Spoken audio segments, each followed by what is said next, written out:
یہ مجھے بتائیے گا کہ جو ہم نے جتنا پڑھا ہے دین کے اندر،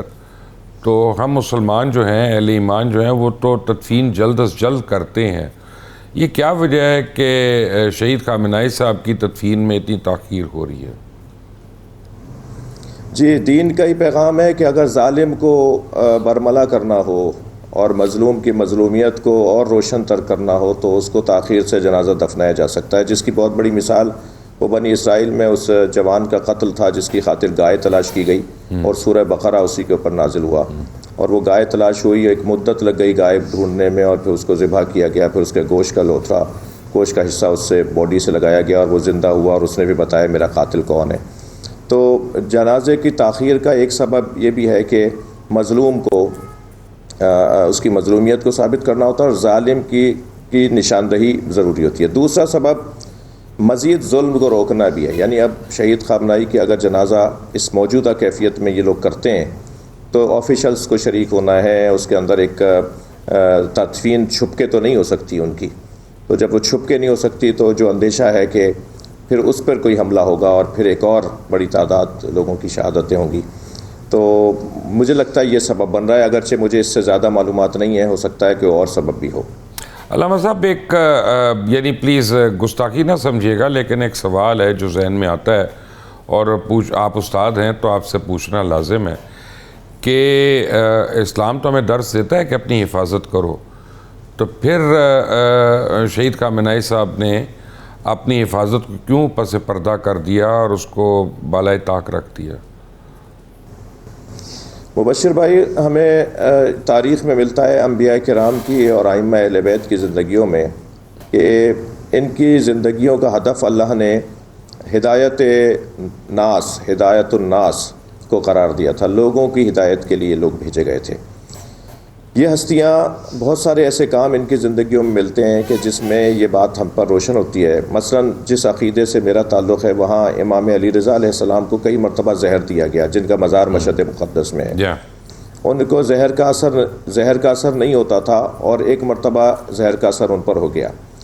اسی طرح کربلا میں امام حسین علیہ السلام کو معلوم تھا کہ میں مار دیا جاؤں گا، مگر حضرت چلے گئے۔ اسی طرح مولا علی علیہ السلام کو پہلے سے بتا دیا گیا تھا کہ چند دنوں میں، انہی دنوں میں آپ کو کسی مجمع میں مارا جائے گا، اور آپ نماز پڑھانے کے لیے چلے گئے۔ تو یہ سارے واقعات کو جب جوڑتے ہیں تو ہمارے جو عرفاء ہیں، جو ان معارف اور ان پیغامات کو سمجھنے کی ذمہ داری رکھتے ہیں اور روایات اور احادیث اس کا سہارا دیتے ہیں، تو بات یہ سمجھ میں آتی ہے کہ یہ وہ ہستیاں ہوتی ہیں کہ جو ہدف ہدایت کا لے کر آتی ہیں۔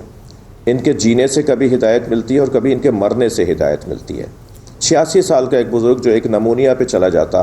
ایک بلڈ پریشر کے ہائی ہونے پہ چلا جاتا، ایک معمولی سے بخار کے بہانے پہ وہ بزرگ چلا جاتا، اس بزرگ کو تو ویسے ہی جانا تھا، اس نے اتنے غم دیکھے ہوئے تھے، اتنی تکلیفیں، اتنے عزیزوں کے جنازے، اسے تو جانا ہی تھا ویسے۔ اس سے جب یہ کہا جائے کہ آپ کو ہم بنکر میں لے جاتے ہیں تو وہ یہ پوچھے گا کہ کیا میری پوری قوم کو بنکر میں لے جا رہے ہو؟ نہیں لے جا سکتے ہو تو مجھے کیوں لے جا رہے ہو؟ تو ایک آدمی کو نے جیا بھی وہ لوگوں کو مضبوط رکھنے کے لیے اور لوگوں کو حوصلہ دینے کے لیے، اور صرف ایرانیوں کو نہیں، پوری دنیا کے مظلوموں کو، خاص طور پہ فلسطین، حماس اور کشمیر میں اور افغانستان میں اور جہاں جہاں۔ مجھ سے آپ کے یہ کولیگ نے ایک دفعہ ایک ریویو میں سوال کیا تھا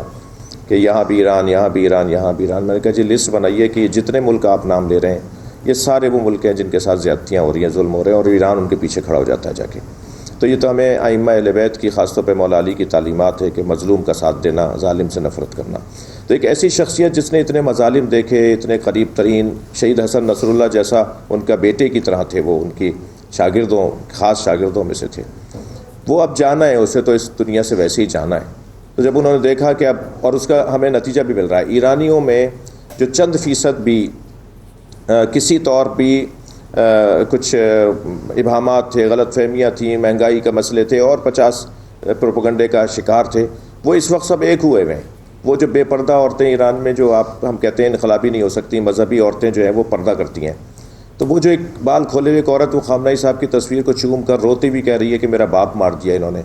میں اپنے وطن کو پہلے جانتی ہوں، میرا پہلے وطن ہے، پھر میں کسی اور سے بات کروں گی، اور میں امریکہ اور اسرائیل کے خلاف ہوں اس لیے کہ اس نے میرے وطن کے ایک بزرگ کو مار دیا۔ وہ جو کیفیت ان کی شہادت سے بنی ہے وہ مجھے لگتا ہے کہ اس سے پہلے نہیں تھی۔ خیر ایران کی تو بڑی صدیوں پرانی تاریخ ہے اور پوری دنیا کو پتہ ہے اس کے کلچر میں، اس کی ہسٹری میں کتنی ڈیپتھ ہے، کتنی وسعت ہے، گہرائی ہے۔ اچھا، اس سے پہلے کہ میں دوبارہ ایران پہ آؤں، میں نے آپ کی توجہ ایک مسئلے پہ دلوانی ہے، اور گو آپ سیاسی نہیں ہیں، لیکن میں مجبور ہوں ایک مسلمان کی حیثیت سے میں آپ کی توجہ اور آپ کی وساطت سے تمام علماء کرام کی توجہ میں اس مسئلے پہ دلوانا چاہتا ہوں۔ ہمارے اپنے رپورٹنگ کے طریقہ کار ہے، لوگ ہمیں رپورٹ کرتے ہیں، ہم اس کی جانچ پڑتال کرنے کی کوشش کرتے ہیں جہاں تک ممکن ہو، لیکن کل سے مجھے بڑا خدشہ، اور رات کو بھی میں نے اس کا اظہار کیا تھا کہ اسرائیل کا یہ پروگرام ہے، میں واللہ عالم بالصواب، میرا مطلب ہے کہ جو ہمیں پتہ چلا، اسرائیل کا یہ پروگرام ہے کہ کسی طرح خدا نخواستہ رمضان المبارک کے ہی مہینے میں، اسی مہینے میں وہ مسجد اقصیٰ کو شہید کر دیں اور اس کا اعلان یہ کریں کہ ایران کی طرف سے ایک میزائل آ کر گرا ہے اور وہ اس کا ذمہ دار ہے۔ تو میری آپ سے، تمام علماء دین سے، تمام مسالک سے میری تو التجا ہے ایک مسلمان کی حیثیت سے، خدا کے لیے اپنے مسلکی اختلافات کو اس وقت بھلا دیں اور اس چیز کو ہر ایک کو بتائیں، ورنہ خود یہ بھڑک گئی ایک دفعہ تو یہ شیعہ سنی آگ اتنی آگے نکل سکتی ہے کہ پھر ہمیں کسی دشمن کی ضرورت نہیں ہے، ہم خود ہی خدا نخواستہ ایک دوسرے کے گلے کاٹیں گے۔ اور یہ جو مجھ تک بات پہنچی ہے، میں کنونسڈ ہوں کہ یہ بات صحیح ہے، جو میری سورسز ہیں، تو میں اس حوالے سے آپ کیا بتائیں گے ہمیں؟ میں مبشر بھائی ایک تو یہ کہوں گا کہ یہ اس طرح کے حربے ان لوگوں نے پہلے بھی اپنائے ہیں، جھوٹ کا سہارا لے کر اور دھوکہ دے کے۔ اگر ہمیں پہلے سے، جیسے آپ نے یہ بات گویا برملا کر دی اور آپ کو آفرین ہے، مرحبا ہے کہ آپ کو ایک چیز کا علم ہوا اور آپ نے پہلے سے آگاہ کر دیا۔ جو لوگ دانشور ہوتے ہیں، جن کے پاس خبریں پہنچتی ہیں، وہ چاہے مصلحتاً اشاروں میں بات کریں، مگر انہیں بتا دینا چاہیے، ہوشیار کرنا چاہیے، بابصیرت بنانا چاہیے لوگوں کو۔ اور یہ بہت آپ نے اچھا کیا۔ ہمارے لوگوں کو، ہمیں اس بات کی طرف توجہ رہنی چاہیے کہ یہ وہ وقت ہے کہ جو آپس میں لڑنے کا نہیں ہے اور اتحاد اور وحدت کا وقت ہے۔ ہمیں کھل کر ایک مملکت جب نقشہ پیش کر رہا ہے جس میں پورا عراق، آدھے سادہ ایران، سارے عرب ممالک، وہ کہتا ہے یہ سارا اسرائیلیوں کا ہے، یہودیوں کا ہے، یہ مسلمانوں کا ہے ہی نہیں، یہ انہیں سب ختم کرنا ہے۔ یعنی جب ایک ایسی طاقت برملا کھل کر مسلمانوں کے خلاف بات کر رہی ہو، اور آیت اللہ خامنائی کے حوالے سے تو انہوں نے بہت واضح طور پہ کہا کہ بھائی یہ تو موت کا جذبہ اور شہادت، اور یہ تو کہتے ہیں کہ جی ایک امام مہدی آئیں گے اور وہ پوری دنیا پہ عدل و انصاف کو، یہ تو ہمارے مسلمانوں کی سب کی کتابوں ہے۔ امام مہدی کا نظریہ شیعوں کا تو نہیں ہے، سنی شیعوں کا ہے، سب کا ہے، کہ یہ اس کو بھی انہوں نے ہائی لائٹ کیا تھا۔ اگر آپ کو یاد آئے، کچھ 1-2 مہینہ پہلے ان لوگوں نے اپنے گفتگو میں یہ والا مسئلہ بھی لیا تھا۔ تو یہ ان کے ارادے تو مسلمانوں کو ختم کرنے کے ہیں، اسلامی ممالک کو ختم کرنے کے ہیں۔ تو اب ایسا ایک دشمن جب سامنے ہو تو کیا اب بھی کوئی گنجائش رہ جائے گی کہ ہم فرقوں اور مسلکوں کی بنیاد پہ نفرتوں کی بات کریں اور ہم ایک دوسرے کے پیچھے نماز نہ پڑھیں، ہم ایک دوسرے کو